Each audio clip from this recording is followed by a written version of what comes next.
Hoy veremos los pasos o las etapas a tener en cuenta para elaborar un programa de estudios o una guía didáctica. La etapa 1, el desarrollo de una imagen o representación del curso. Debemos graficar mentalmente qué es lo que queremos este año que aprendan nuestros estudiantes en este módulo, en esta asignatura. ¿Qué pretendo lograr con ellos? Luego hay que mirar los objetivos para la asignatura, ver si existen libros, manuales, revistas y otros materiales que puedan servirnos para la enseñanza. Vamos a pensar en nuestros futuros estudiantes, en nuestros futuros alumnos, con qué necesidades vienen, cuáles son sus gustos, sus motivaciones, de qué comunidad provienen, qué materias desarrollaron anteriormente, qué capacidades han de tener. Vamos a considerar también que existen distintos ritmos de aprendizaje. Es decir, cada alumno aprende en su tiempo. Unos pueden captar más rápidamente, otros necesitan más explicaciones o diferentes tipos de actividades. Y hay que evaluar esas situaciones para diseñar un programa o una guía didáctica. Saber un poco por qué situaciones están pasando los estudiantes. Ahora, en tiempos de pandemia, sabemos que los estudiantes están estresados, están cansados. Entonces, con mayor razón, hay que tener tolerancia y ver otras estrategias que les puedan levantar, que les puedan incentivar. Vamos a aplicar los conocimientos que ya tenemos de la asignatura de años anteriores. ¿Qué estrategias nos sirvieron? ¿Cuáles no? Entonces desechar esas, implementar nuevas. Es decir, todo lo que ya manejamos de la asignatura. Ya sabemos en qué los tiempos que tenemos que utilizar. Ya tenemos una bibliografía de la asignatura. Y si es la primera vez que vamos a enseñar, tenemos mínimamente una noción de lo que es la asignatura por lo que habremos desarrollado nuestra carrera de grado. Entonces vamos a remontarnos a esa época. Vamos a reunir todos esos datos recabados y vamos a reflexionar para empezar a escribir. La etapa 2.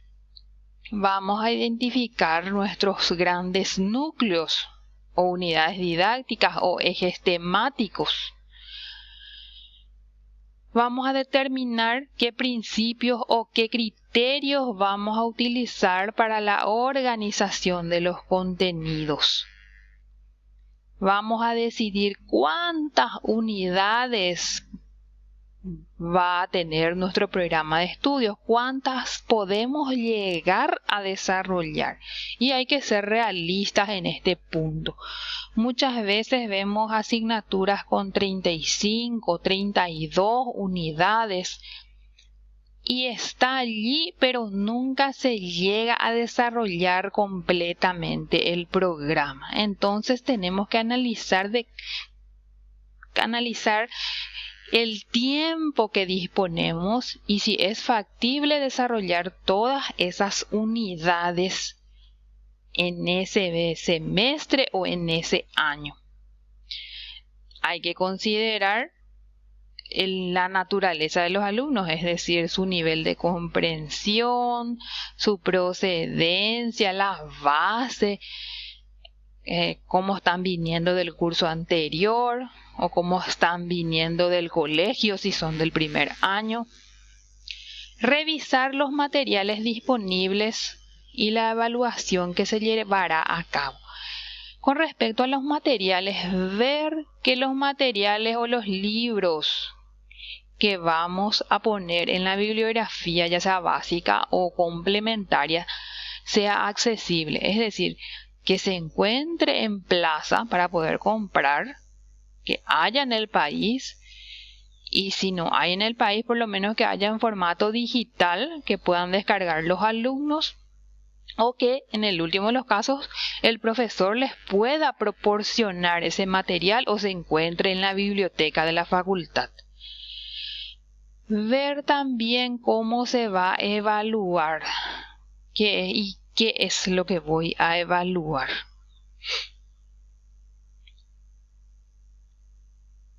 Ya tengo estos análisis previos, entonces voy a tomar decisiones acerca de los títulos de las unidades didácticas y voy a mirar nuevamente si podrán ser cubiertas en su totalidad. En el caso de que considere que son muy extensas las unidades o que son muchas, puedo ir acortando o quitando y dejando lo más importante, siempre teniendo en cuenta el tiempo disponible. En la etapa 3 hay que identificar los contenidos o los conocimientos declarativos y procesales, es decir, los contenidos conceptuales, conceptos, hechos, teorías, fechas, principios, y los procesales, que son los contenidos procedimentales que implican procedimientos, aplicación, hacer algo. ¿Se acuerdan que les pedí que vean en una guía didáctica si existían los 3 tipos de contenidos? Y eso también tenemos que ver en nuestro programa, en nuestra guía, de no llenar de contenidos conceptuales y dejar de lado la práctica, porque ¿qué es lo que va a utilizar el profesional el día de mañana? En la práctica a veces no le va a servir mucho la teoría, entonces hay que implementar sí o sí contenidos procedimentales. Hay que ir a la aplicación. En la etapa 4 vamos a determinar la secuencia o el orden de las unidades. ¿Qué tenemos que tener en cuenta? El interés de los estudiantes, es decir, ¿qué es lo que ellos necesitan saber? Por ejemplo, si tenían que haber desarrollado contenidos en una asignatura anterior que no llegaron a dar, tengo que partir, tengo que hacer un retroceso. No puedo empezar a dar mi clase o dar mi contenido sin antes abordar ese conocimiento que ellos precisan tener. Entonces tengo que hacer una retroalimentación sobre esos conceptos para avanzar con mi clase. Ir siempre de lo más sencillo a lo más complejo. Partir siempre de lo que el alumno ya sabe. Considerar el orden cronológico de las unidades. En historia o en cualquier otra asignatura siempre hay un orden que se debe respetar. Tener en cuenta la secuencia lógica, es decir, necesita conocer este conocimiento o este concepto 1 o concepto A para poder ir al siguiente que sería el concepto 2 y respetar esa mecánica, esa secuencia. Ahora viene algo muy importante que es distribuir las unidades en el tiempo disponible. Hay que analizar con la ayuda del calendario cuántas clases tendremos en el año, en el semestre o en el módulo.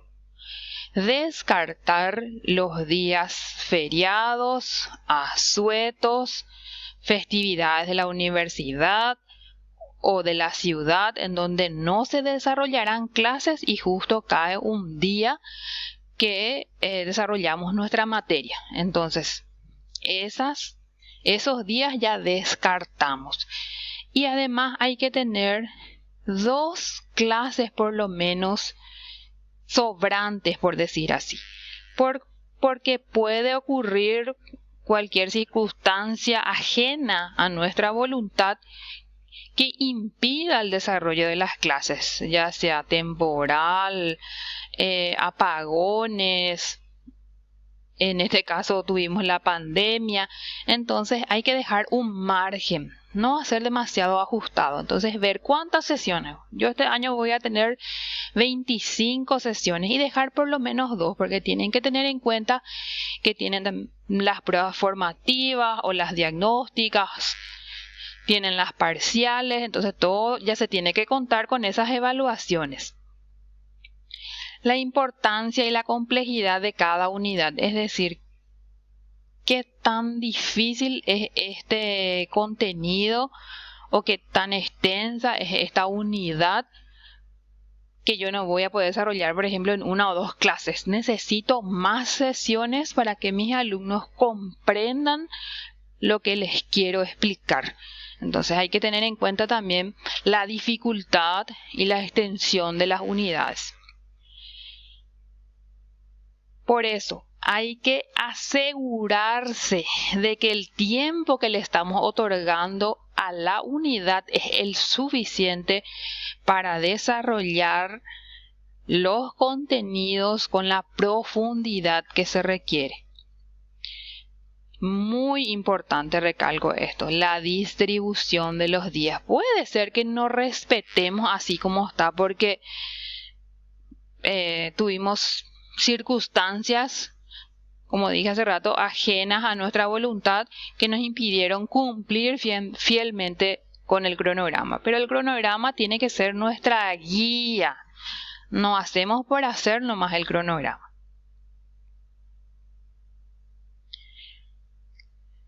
La 6ª etapa, la sistematización de las decisiones, es reunir todo el análisis que hicimos. La programación puede tomar muchas formas en cuanto al formato, en párrafos, mapas conceptuales, y cada universidad tiene sus formatos preestablecidos. Entonces tenemos que consultar un poco con la universidad cuál es el formato de su programa o de su guía didáctica. ¿Qué es lo que básicamente debe contener un programa o una guía didáctica? Las intenciones y finalidades, que esto lo vemos en la fundamentación dentro de un programa o de una guía didáctica. Los objetivos generales y específicos, las unidades temáticas secuenciadas, las estrategias de enseñanza-aprendizaje, es decir, la metodología, la evaluación, las formas y los pesos que tenemos que tener en cuenta para la calificación final. Y el tiempo, desde cuándo hasta cuándo va a abarcar la asignatura o el módulo. Una vez que el programa ya esté completo, el profesor debe hacer nuevamente una revisión para asegurarse de que nuestros objetivos, los que planteamos inicialmente, van a ser logrados con los contenidos que pusimos en nuestros programas, con las actividades o con la metodología que planteamos. Si es posible alcanzar ese resultado. Todo esto hacemos para elaborar o para diseñar un programa. No es sentarnos a escribir nada más y a ubicar. Es un profundo análisis el que se hace para diseñar el programa de un módulo o de una asignatura, de un semestre o de un curso.